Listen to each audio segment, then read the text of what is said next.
Então vamos lá, de novo. Boa noite a todos. Hoje nós vamos falar sobre o 8º capítulo, Evolução e Metabolismo.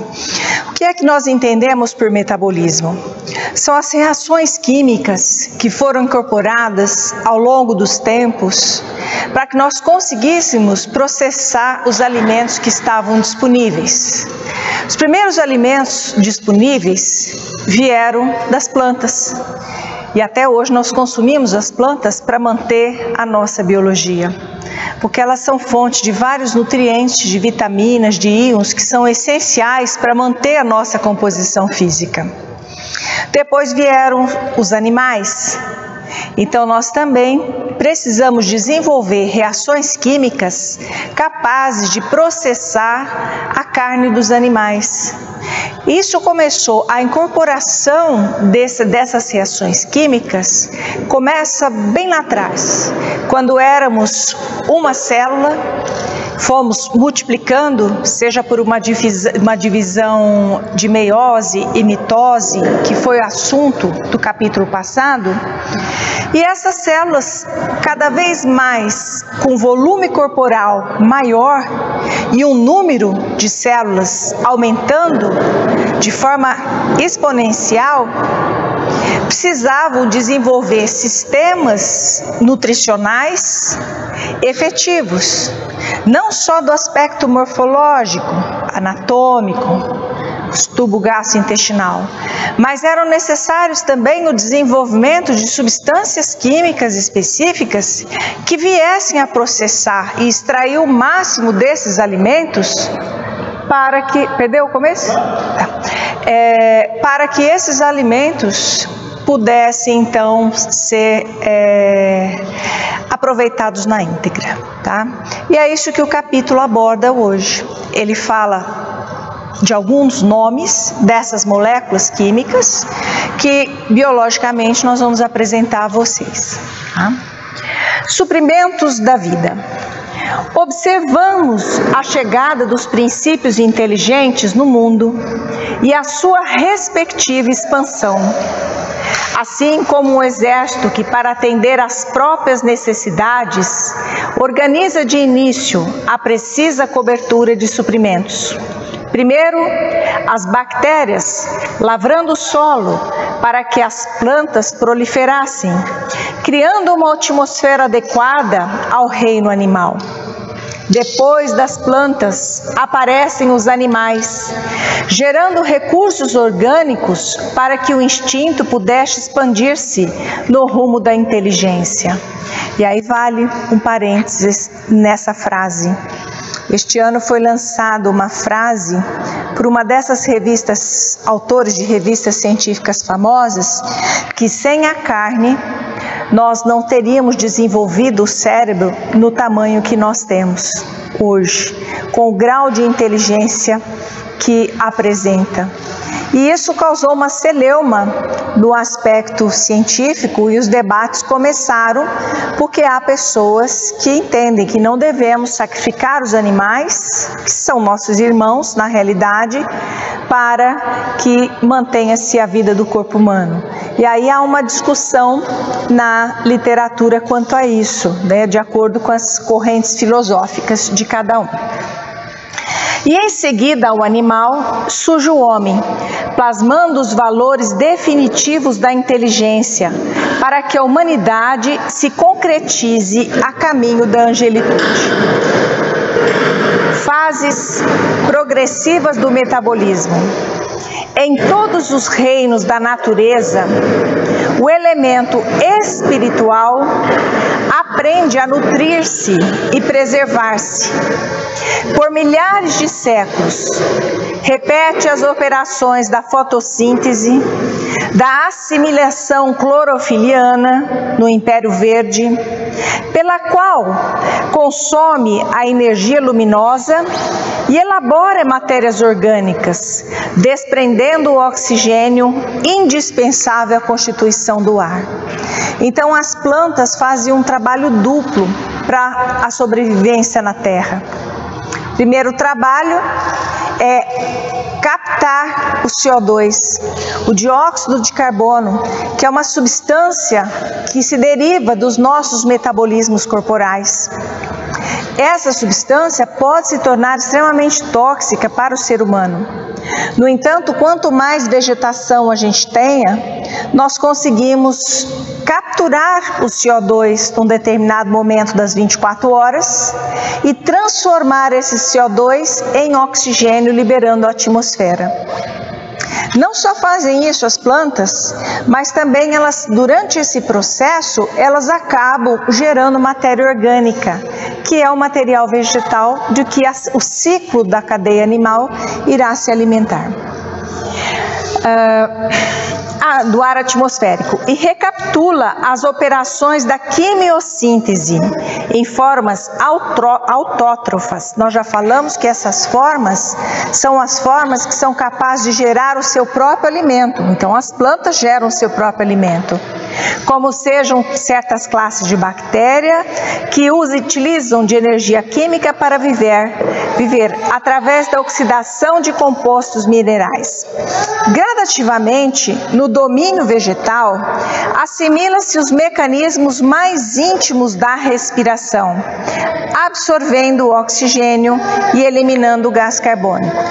Quando ele se refere os mecanismos mais íntimos da respiração, ele não está se referindo a esse ato de inspirar o ar e botar o ar para fora através da expiração, que é um processo automático nos nossos corpos, um automatismo, um reflexo automático que foi incorporado ao longo do processo evolutivo.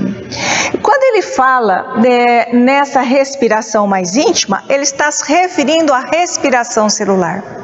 Porque quando esse oxigênio entra no pulmão, o sangue passa pelo pulmão, ele é carregado com esse oxigênio.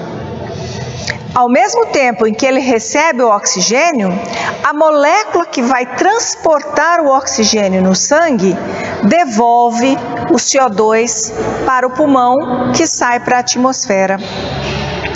Esse oxigênio, ao chegar na célula, juntamente com a glicose que nós ingerimos, ele vai fazer um processo. Para quem não sabe o que é a glicose, é o açúcar.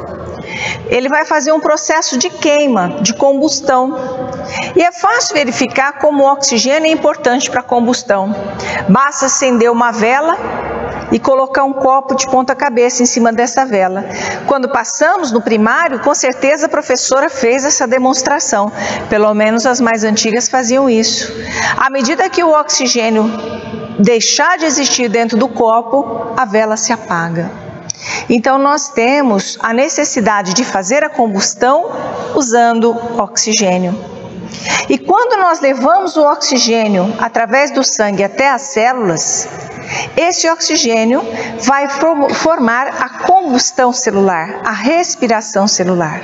E é ali naquele ponto que nós produzimos o CO2, eliminamos para fora do corpo, em direção à atmosfera, e nós vamos então produzir uma molécula que nos dá energia, que nós chamamos de ATP, que nos mantém saudáveis.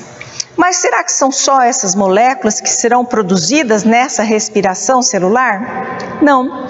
Eu tenho certeza que vocês já ouviram falar de radicais livres, ligados ao processo de envelhecimento. Já ouviram falar dos antioxidantes, que são aquelas moléculas que vão combater os radicais livres, tentando impedir que acelere-se o envelhecimento. Nós envelhecemos porque respiramos. O dia que pararmos de respirar, nós paramos de envelhecer. Mas é óbvio que quando acabar o oxigênio, a vela apaga. Então eu prefiro ficar respirando e envelhecendo. E o senhor, Dr. Marcos? Também, né? Bom, vamos lá. Nas plantas, nós falamos, eu dei um exemplo para vocês do humano, inspirando pelo nariz e eliminando pelo nariz o CO2. Nas plantas existem locais específicos para que isso seja possível. São estômatos. Se você pegar algumas folhas de plantas, é possível observar no verso dela pequenos poros, a olho nu mesmo. E você vê que esses poros são chamados de estômatos. É onde ela transpira, é por onde ela respira. Pneumatódios, cutículas e lenticelas. Já vou mostrar uma foto do que é isso, tá? De modo a conduzir o oxigênio sobre as matérias orgânicas para a formação dos produtos de desassimilação e projeção de energia. Então nós temos aqui os estômatos representados na primeira figura, que está meio lilás, e numa microscopia muito mais avançada, que mostra a abertura que existe atrás da folha, também a segunda figura à esquerda são os estômatos. Os pneumatódios a que ele se refere fazem parte das raízes aéreas, e nós já tivemos a oportunidade de ver aqui mesmo em São José do Rio Preto, aquelas pseudo-seringueiras, árvores muito antigas em algumas praças, que você observa a raiz descendo do galho para em direção ao chão. São raízes aéreas. Se nós observarmos a estrutura dessas raízes, nós vamos ver pequenas saliências. Essas saliências são os pneumatódios, que são utilizados no processo de troca com o ambiente. E as lenticelas também, no caso da figura à esquerda abaixo, nós temos um nozinho na madeira. Isso é uma lenticela, que é também uma forma de comunicação da planta com o meio ambiente. E lentamente, em meio desprovido de matérias orgânicas, qual acontece com as nitrobactérias? Nitrobactérias estão no solo. Foram fazendo parte daquele primeiro grupo de seres que surgiram. E elas estavam no solo e ali não havia matéria orgânica. Mas elas tinham uma característica. Elas conseguiam absorver nitrato da rocha, do solo, e incorporar nas formas vegetais que iriam surgir. Mas você também tem as sulfobactérias, que são capazes de absorver o sulfato e fixar o sulfato na raiz das plantas. E as ferrobactérias, que vão absorver o ferro das rochas e incorporar isso nos vegetais. Então, até hoje, nós podemos usar no solo, para melhorar a qualidade de uma terra, bactérias que vão fixar nitrogênio para aumentar o crescimento da planta. Então, o surgimento desses grupos bacterianos com características específicas para trabalhar os microelementos rochosos, porque nós sabemos que o ferro, que o sulfato, que o nitrogênio fazem parte das rochas, que era o elemento dominante na época da formação do mundo. O aparecimento desses seres capazes de trabalhar esses minerais permitiu o passo seguinte, que era o surgimento dos vegetais. Aprende também a oxidar. O que é o processo de oxidar? Oxidação vem do oxigênio, que é a queima. Vai enferrujar o ferro com o quê? Se você tiver moléculas de água e oxigênio, você muda a característica do ferro, fazendo uma oxidação. Então, nós vamos oxidar, respectivamente, o amoníaco, os nitritos, o ácido sulfúrico e o óxido ferroso. Esses eram elementos da constituição da atmosfera naquele tempo. Então, elas aprendem a pegar o oxigênio que está sendo produzido e a mudar esses compostos, transformando uma terra extremamente ácida, inadequada para a vida, num ambiente mais propício para que os vegetais surgissem. Ok? Ficou claro para vocês? Em semelhantes atividades infinitamente repetidas, habilita-se ao ingresso no reino animal, onde milênios transcorreram para que então consiga adestrar-se nas diástases. O que são diástases? Na biologia tem vários significados, mas o significado que ele usa aqui são enzimas, ou seja, moléculas moléculas com propriedades específicas, capazes de quebrar grandes moléculas. Por exemplo, o carboidrato ou açúcar que ele cita é uma molécula muito grande. E esse açúcar é composto por várias moléculas de glicose na sua estrutura. Essas enzimas, antes de falar das enzimas, essa molécula acoplada a várias glicoses isoladamente não consegue ser absorvido, por exemplo, pelo intestino do animal. Portanto, ela não pode entrar na circulação para gerar energia. Qual é a providência que temos que tomar para que essa grande molécula possa, enfim, ser absorvida e, consequentemente, metabolizada, gerando energia? Vamos cortá-la em pequenos pedaços, porque aí sim o intestino que está em desenvolvimento consegue absorver esses pequenos pedaços e trabalhar. Mas como vamos cortar esses pequenos pedaços? Vamos desenvolver moléculas químicas que são capazes de fazer isso em pontos específicos, de tal forma que o corte vai ser sempre na mesma posição, como se eu colocasse um molde quando eu estou cortando uma roupa e quero cortar várias peças ao mesmo tempo. Coloco ali e a enzima vai picotando e deixando todo mundo na mesma forma. Então essas enzimas, as diástase que ele denomina aqui, começaram a fazer esse corte das moléculas de açúcares que eram formadas no reino vegetal. Como sejam as proteases foram outras tesourinhas, entre aspas, outras moléculas químicas que irão quebrar as proteínas. Por exemplo, quando você come um pedaço de carne, seja ela de peixe, de frango, ou quando você come um ovo, você coloca uma série de proteínas dentro do seu estômago. Essas proteínas são moléculas imensas e o intestino não tem a habilidade de absorver dessa forma, que é a forma in natura, a forma primitiva. Portanto, o nosso corpo, começando lá pelo estômago, é capaz de criar condições para que as enzimas picotem essas moléculas proteicas extremamente grandes e comecem a absorver as suas pequenas partes, de forma então eu conseguir levar na célula, entrar e ser processado. Então, essas enzimas são chamadas de proteases porque elas estão vinculadas à digestão de proteínas. E as imases são enzimas que vão degradar moléculas específicas, certo?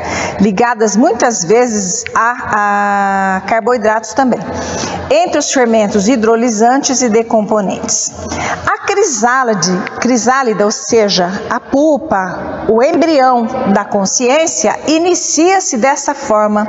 Na fabricação de prótides, que era uma denominação muito antiga para as proteínas, de glúcides, que é uma denominação também antiga para os açúcares, preferencialmente uma denominação francesa, tá? Na época de André Luiz, lá na década de 40, esses eram os nomes aplicados a essas moléculas. As lípides, hoje nós chamamos de lipídios, de colesterol, de triglicerídeo, tá? E o açúcar, os glúcides, nada mais é do que a glicose, e o prótide é a proteína da carne que você come. E outros meios de nutrição, aprendendo igualmente a emitir hormônios de crescimento e vitaminas diversas no ciclo das plantas. Não apenas tecidos e órgãos do corpo físico se esboçam nas formas rudimentares da natureza, mas também os centros vitais do corpo espiritual. Portanto, os centros vitais, eles começam a aparecer lá atrás, quando da formação dos vegetais, que obedecendo aos impulsos da mente, lógico que uma mente bem rudimentar, se organizam em moldes seguros, com a capacidade de assimilar as partículas multifárias de vitalidade cósmica, oriundas das fontes vivas de força que alimentam o universo. Então nós temos aí o hálito divino, o plasma divino, o fluido universal, que vai alimentar o aspecto espiritual, a evolução da consciência. A excitações químicas. Governando as células físicas, os agentes de natureza espiritual se evidenciam em todos os processos da nutrição, motivando as chamadas excitações químicas, também classificáveis por quimiotaxismo. O que é o quimiotaxismo? Fizeram, só para ilustrar, fizeram um experimento tirando uma substância química, um feromônio do corpo feminino. e aplicaram numa sala de cinema, onde tudo é escuro, em algumas cadeiras específicas. Os pesquisadores sabiam que essas cadeiras específicas, quais eram as cadeiras que tinham o feromônio feminino. E eles notaram que preferencialmente os homens sentavam nessas cadeiras. Então existe uma molécula química que faz a atração. Borboletas. As borboletas, quando entram na fase reprodutiva, o macho consegue localizar a borboleta até cerca de 2 km de distância, por essas moléculas químicas que são liberadas. Isso é o quimiotaxismo. E ainda, quando vocês forem picados por uma abelha, se você matar a abelha, fuja do local onde você matou a abelha. Por quê? Ela vai liberar essa molécula química que sinaliza para a colmeia inteira que existe perigo e a colmeia virá atrás de você. Então aquelas cenas que a gente vê em desenho animado, que o cara deu uma paulada na colmeia e teve que correr e só desaparece quando ele cai na água, é bem real, porque na situação de perigo as moléculas químicas liberadas são sinalizadas dessa forma. E esse quimiotaxismo surgiu para essas moléculas, mas não só isso, tem as questões eletromagnéticas também, o sódio, o potássio, a carga positiva, negativa, que começam a se incorporar nas células para gerar esse magnetismo que nós temos hoje. No laboratório das forças universais, através da respiração, para conservar-se e defender-se, preservando os valores de reprodução e sustentação. É assim que as células masculinas dos fetos são atraídas pelo ácido málico, enquanto as bactérias se movimentam obedecendo, além de estímulos de ordem química, obedecendo também a estímulos de ordem química. Quando eu li esse texto, quando você vê masculina dos fetos, o que você pensa imediatamente? Não é um embriãozinho que está sendo formado? E eu fui na literatura buscar fetos, embrião sendo formado, células masculinas, ácido málico, e não achei. Eu falei, nossa, será que André Luiz errou nesse ponto? E olha, fiquei um bom tempo procurando isso, até que eu esqueci, voltei no dia seguinte e descobri que ele se referia aos fetos das samambaias, porque a samambaia, quando está sendo formada, ela solta um pendão que se enrola, enroladinho, e esse pendão chama-se feto.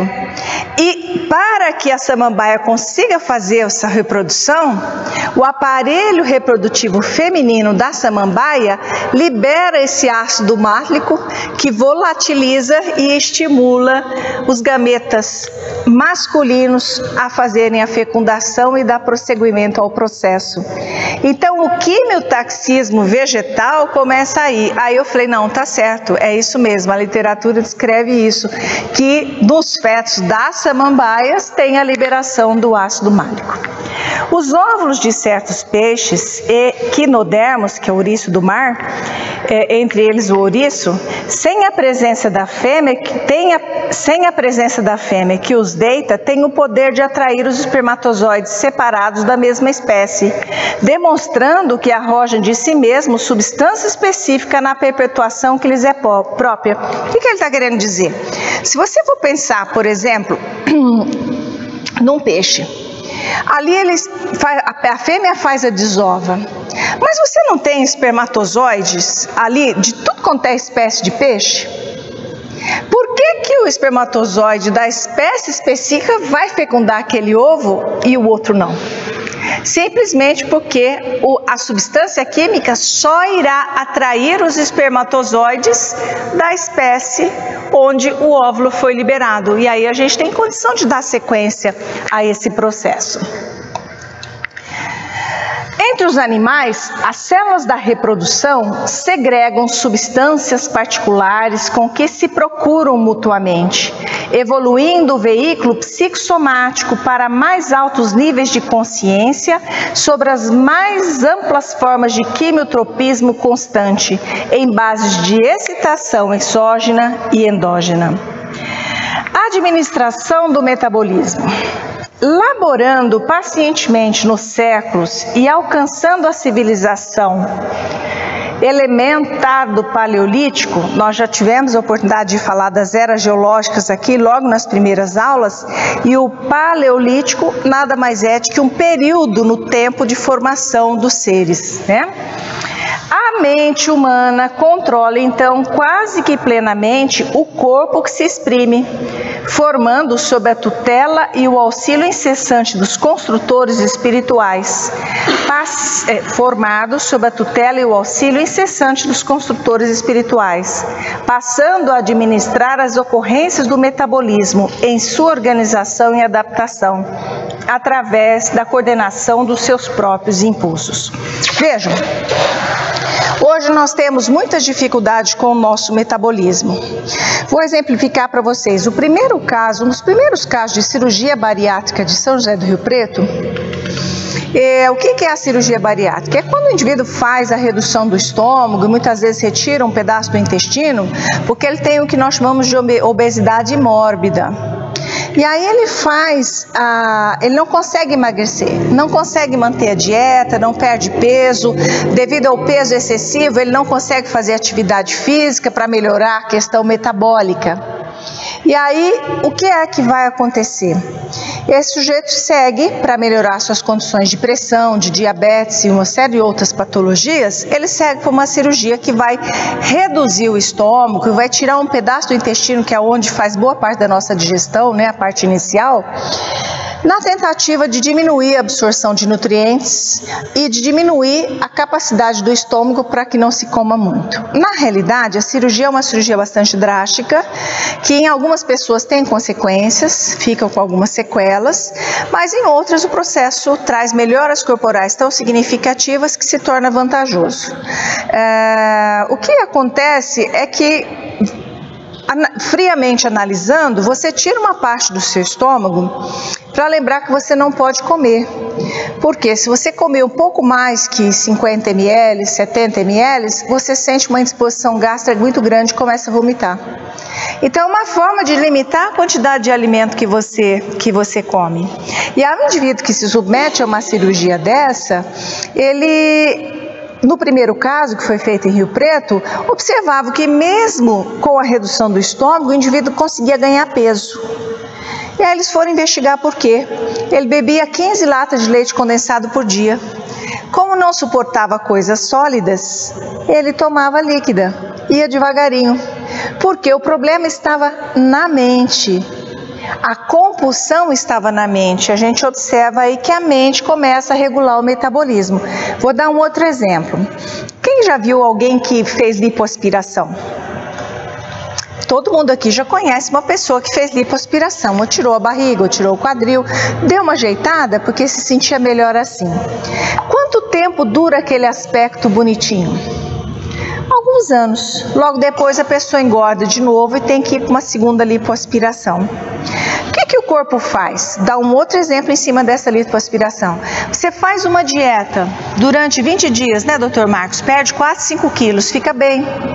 E aí, daí um tempo, a gente recupera tudo aquele peso e um pouquinho mais. Isso acontece comigo direto. Por quê? Sabe? Aí o que o corpo faz? Quando você entra em dieta, lá na nossa mente está incorporada a regulação do metabolismo por moléculas químicas, não vou entrar no mérito delas. Mas você entra numa dieta muito severa, restritiva, o corpo fala, nossa, ele normalmente nas células gordurosas, ele emite, quanto mais gordinhos estivermos, mais ele emite esse hormônio que sinaliza, olha, tá com saciedade, tem comida, fica tranquilo. E a gente tem uma relação razoável com a geladeira. Na primeira semana de dieta, a gente perde 2 quilos, ficamos sorrindo de olheira a olheira. Na terceira semana de dieta, a gente perde meio quilo. Fala, nossa, e tá passando alface, ovo e tomate, né? Passe, água e ar. E aí você perdeu mais meio quilo só. Na quarta semana do regime, a perda vai diminuindo cada vez mais. O que o teu cérebro está fazendo? Ele está dizendo o seguinte para você, olha, não tem comida. Porque o nosso corpo, gente, não tem muito a ver com a aula, mas é só para vocês entenderem como a mente incorporou a regulação do nosso metabolismo. Tudo está aqui na nossa cabeça. o corpo do homem da caverna não tinha uma grande quantidade de alimento. Ele precisava caçar uma vez a cada 3 dias, não tinha geladeira, não tinha sal, não tinha açúcar, não tinha fogo, tinha um pouco de fogo, né? Não tinha nada de condimento, e aí ele caçava para achar o bicho, andava 16 km por dia, então ele é programado para andar 16 km por dia, viu? Estava programado para andar muito e comer uma vez a cada 3 dias e se refugiar na caverna, porque se ficasse à exposição você era a comida do bicho. Então a oferta de alimento era pequena e a mente foi incorporando moléculas químicas, física, biologicamente falando, para sinalizar quando não houvesse comida. Quando você faz a dieta de restrição, você faz a bariátrica, faz qualquer medida que vá reduzir o volume de gordura, o cérebro faz a leitura. Tá faltando comida. Fala, bom, não tem comida? Vamos abaixar a taxa metabólica. E aquela alface, aquele tomate que você comeu, faz a taxa metabólica cair e você continuar naquele regime severo. Depois da 4ª semana, 5ª semana, você não emagrece mais que meio quilo. E aquela perda que te animou começa a te desanimar. Mas como não tem a reserva, dizendo, ó, tá faltando comida, o cérebro toma uma outra atitude e fala, olha, agora nós temos que ir atrás de comida. E aí dá aquela vontade de comer a geladeira. Em seguida, a gente fala, tem uma barra de chocolate assim do filho, fala, vou comer só um pedacinho. Quando vê, foi a barra toda. Acabou de comer a barra, você fala, ih, pé na jaca. Agora, amanhã eu faço a dieta e vai a barra, vai tudo que tem na geladeira. No dia seguinte, fala, nossa, quando acaba de comer, bate o remorso, fala assim, nossa, comi demais. Amanhã não vou fazer 2 horas de academia, vou pular o jantar, vou pular o almoço, vou ficar com a sopa do repolho 7 dias seguidos para ver se eu emagreço. Iniciam as práticas punitivas, porque veja lá, você ir 2 horas na academia, 3 horas na academia, fazer não sei quantas horas de caminhada, pular uma refeição, nada mais do que prática punitiva. E aí se estabelece os distúrbios de comportamento, as desordens alimentares muito frequentes na população hoje. Nós temos que entender que a comida não vai fugir da gente. Nós não estamos mais no período do homem da pedra. E aí sim estabelecer uma boa relação. As perdas de peso acentuadas não tiram esse mecanismo da mente. Nós temos que condicionar a perda gradativa. Se levou 10 anos para ganhar 10 quilos, quer perder em 2 meses? Não vai ficar. Quando engordar de novo, vai ganhar 12 e não 10. Por conta desses mecanismos compensatórios que estão incorporados na mente. Entenderam? E aí nós conseguimos regular a taxa metabólica, tá? Então a mente humana controla então quase que plenamente o corpo que se exprime, formado sob a tutela e o auxílio incessante dos construtores espirituais, passando a administrar as ocorrências do metabolismo em sua organização, adaptação, através de coordenação dos próprios impulsos, sobre os elementos albuminoides do citoplasma, em que as forças físicas e espirituais se jungem ao corpo no campo da experiência terrestre. Citoplasma, nós mostramos aula passada, a célula tem o núcleo, ao redor dele o citoplasma e por fora a membrana plasmática. Então, esses elementos albuminoides é como proteínas que estão ali dentro, coordenando muitas das atividades celulares. Os sistemas enzimáticos revelam-se definidos e as glândulas de secreção interna fabricam vários produtos, refletindo o trabalho dos centros vitais da alma. Hormônios e para-hormônios, ou seja, tem hormônios que são já definidos como hormônios. Para-hormônios ainda eles não recebem a denominação de hormônio, mas estão a caminho disso, à medida que a molécula vai sendo aprimorada e a gente consegue, as ferramentas vão sendo aprimoradas e a gente consegue descobrir a melhor molécula. Fermentos e cofermentos, vitaminas e outros controladores químicos, tanto quanto preciosas reservas nutritivas, equacionam os problemas orgânicos, harmonizando-se em produção e níveis preciosos, na cota de determinados percentuais, conforme ordens instintivas da mente. Todos os serviços da província biológica, inclusive as emoções mais íntimas, são sustentados por semelhantes recursos, constantemente lançados pelo próprio espírito, no cosmo de energia dinâmica em que se manifesta. Experiências valiosas, efetuadas com pleno êxito, comprovaram que a própria miosina, ou sistema albuminoide da contração muscular, detém consigo as qualidades de um fermento, a adenosina trifosfatase, responsável pela catálise da reação química fundamental que exonera energia indispensável ao refazimento das partículas miosínicas dos tecidos musculares. Na figura à esquerda, vocês vão ver as fibras musculares. Ele vai falar do processo de contração, tá? Você tem as fibras musculares formadas por feixes de moléculas. Isso é possível observar em algumas carnes quando você corta, por exemplo, corta na transversal um músculo. Você olhando, você vê tudo enfeixadinho. São fibras, são células musculares, tá? Dentro dessas células musculares, nós temos à direita, à esquerda, à direita superior, perdão, nós temos dois tipos de filamentos básicos. Os que estão representados em azul ou roxo, de acordo com a resolução de cada tela, né? E os que estão representados em rosa ou vermelho, no meio desse conjunto, são os filamentos de miosina, que são as moléculas miosinoides que ele se refere no texto. Então, ele está nos contando sobre o desenvolvimento da contração muscular. Nessa primeira figura direita, você observa que os filamentos azuis estão separados um dos outros. Já na figura à esquerda, no canto inferior, você observa que esses filamentos se aproximaram. Esse é o mecanismo de contração muscular. Quando o músculo está relaxado, os filamentos estão distantes. Quando os músculos estão contraídos, os filamentos se interagem. E essas cabeças que nós estamos vendo à direita, as bolinhas parecendo o terço da vovó, são os filamentos de actina. Os feixes com essas cabecinhas parecendo tacos de golfe são os filamentos de miosina, olhados de uma forma mais molecular. Essas cabeças contêm uma enzima, a adenosina trifosfatase, que ele cita no texto. E essa enzima, ela é capaz de quebrar energia para fazer esse movimento de deslizar para lá e para cá. Então, todo movimento que nós fazemos, seja ele do dedo mínimo, qualquer movimento, chacoalhou a cabeça, chacoalhou o pé, está levando a esse deslizamento contínuo dos filamentos de actina e miosina e a ação das enzimas que vão quebrar o ATP, gastando energia do nosso corpo para que possamos contrair. Então, quando a nossa mente bloqueia o nosso emagrecimento, existe uma forma de contornar esse problema e continuar perdendo peso. Sabe qual é? Ativar filamentos de actina e miosina, porque nesse momento você acaba gastando mais energia. E como é que eu ativo os filamentos de actina e miosina? Fazendo exercício físico.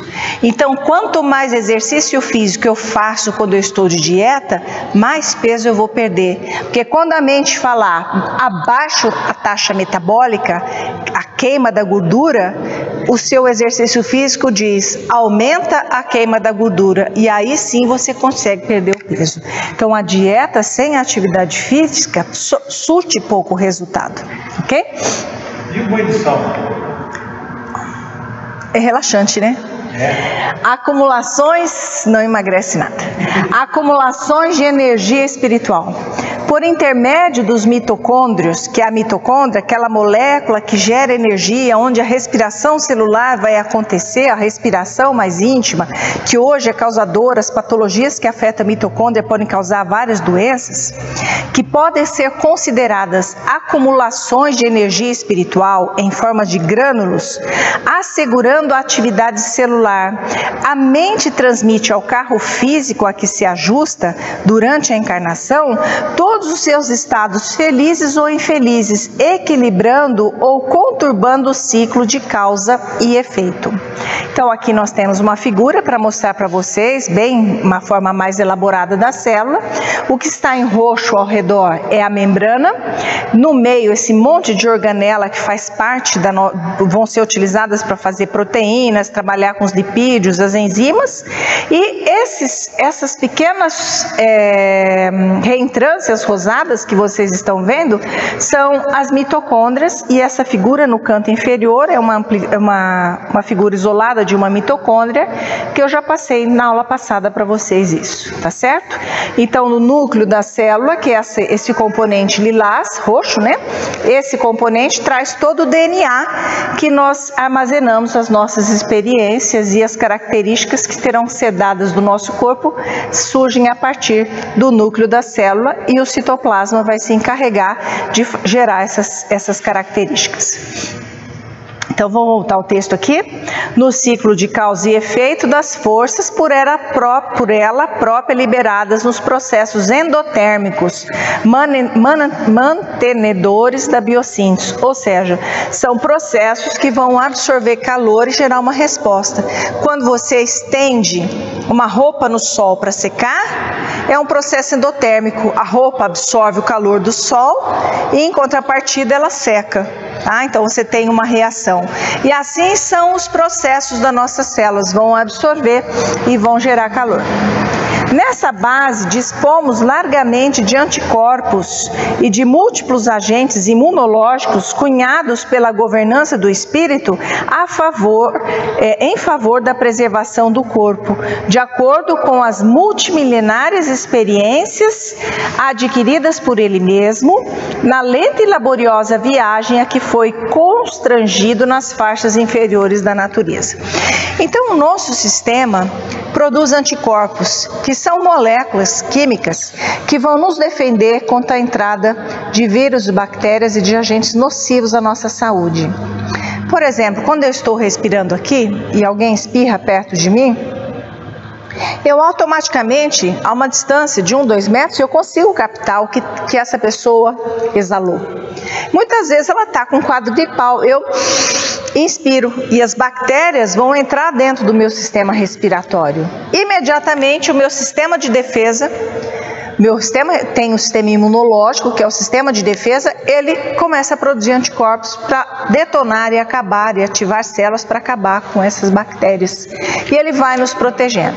Só que esse é um dos sistemas mais influenciados pela nossa mente. Quer ver um exemplo? Se tiver um problema sério em casa, daqui a um pouquinho a gente fica gripado. Começa a estourar herpes no nosso lábio, no nariz, e a gente fica mais cansado. Então, toda vez que nós estamos sob estresse, o nosso sistema imunológico fica deprimido e ele não consegue nos defender contra as reações orgânicas externas, né, com os problemas externos, e aí nós ficamos doentes. Ou às vezes, quando nós somos estressadíssimos, agitadíssimos, o sistema imunológico pode reagir contra as próprias células corporais, liberando anticorpos contra as células corporais, levando, por exemplo, ao hipotiroidismo, que é o déficit da função da tireoide, ou o hipertiroidismo, que é o excesso de função da tireoide gerado por anticorpos. É quando o seu corpo começa a se rejeitar devido à situação estressante que você vive. Então as doenças sempre nos chamam a reflexão de como a nossa mente está, né? Da mesma sorte, possuímos funcionando automaticamente a secretina, que é uma molécula produzida no tubo gastrointestinal, a tiroxina, que é uma molécula produzida na tireoide, a adrenalina, que é uma molécula produzida na adrenal, a luteína, que é uma molécula produzida no corpo lúteo, quando a gente faz a ovulação, né, na mulher, a foliculina também é uma molécula que a mulher produz para induzir a ovulação.